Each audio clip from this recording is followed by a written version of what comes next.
मयूरभंज जिला खुंटा ब्लॉक अधीन तथा सिमलीपाल पाददेशर डेंगाम पंचायतर श्रीरामपुर ग्रामस्थित मारंगो बुरु जाहिर आय एसएचजी ग्रुप पक्षर मकर मिलन और क्रीड़ा प्रतियोगिता अनुष्ठित हो जाइछि।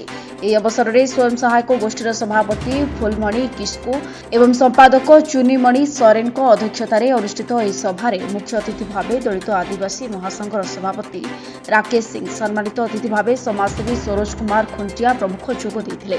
ତେବେ ଗଣପର୍ବ ଭାବେ ପରିଚିତ ଥିବା ଏହି ମକର କେବଳ ପର୍ବ ପାଳନ ମଧ୍ୟରେ ସୀମିତ ହୋଇନଥାଏ, ଏହା ଲୋକମାନଙ୍କ ମଧ୍ୟରେ ବନ୍ଧୁତ୍ୱ ବୃଦ୍ଧିରେ ମଧ୍ୟ ସହାୟକ ହୋଇପାରିଥାଏ।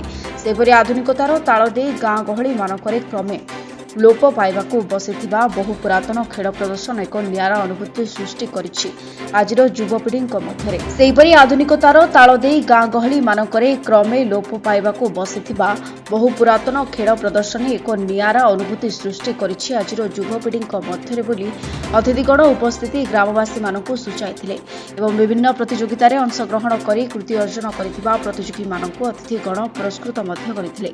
एही मकर मिलन और क्रीड़ा प्रतियोगिता कार्यक्रम रे अन्य मानक मध्य बासंती सोरेन, समवारी सोरेन, साकरा मुर्मू, जसना हेम्ब्रम प्रमुखों समेत ग्रामर बहु युवपीढ़ी एवं ग्रामवासी माने सहयोग करथिले।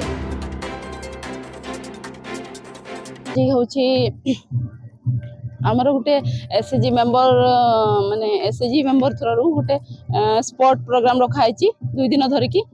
तो आज हूँ गतकाली फास्ट गला, आज शेष दिन प्राउज सब दिया हम खेल सरला।